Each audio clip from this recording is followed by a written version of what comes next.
கர்த்தர் மகிழ்வதாக இன்றைய வசனம் நீதிமொழிகள் 3 அதிகாரம் 6 உன் வழிகளெல்லாம் அவரை நினைத்துக்கொள், அப்பொழுது அவர் உன் பாதைகளை செவிப்படுத்துவார்.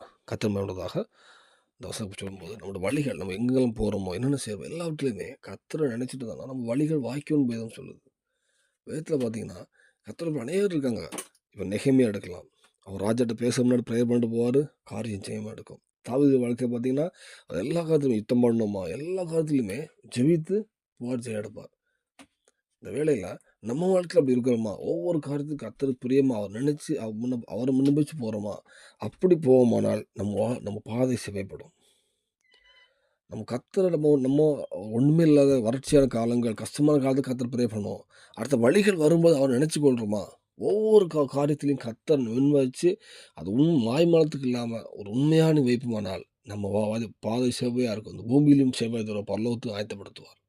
நம்ம வாழ்க்கையில் எங்கேயாவது போராடலாம், பிரச்சனை இருக்கலாம். நம்ம உண்மை கர்த்தரை முன்ன வச்சுருக்கோமா? இல்லை அவர் பிரியமாக போயிட்டுருக்கோமா? நம்ம ஒரு விஷயம் நம்ம நிதானிப்போம். இந்த வேகத்தில் கர்த்தரை முன்பு வச்சு இப்போ நெகேமியா ஜெபிக்கும்போது அவர் ஒரு பசுத்தவான்.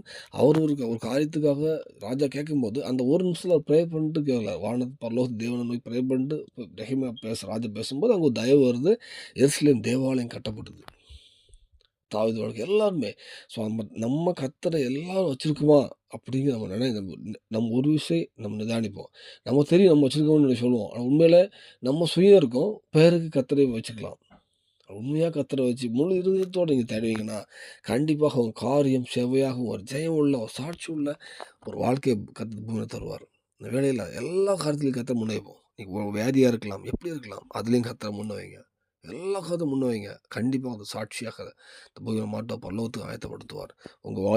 உங்கள் பாதை செவைப்படும். இந்த வேலையில் அர்ப்பணிப்போம். தேவன் கிருபை செய்வாராக. ஆமென்.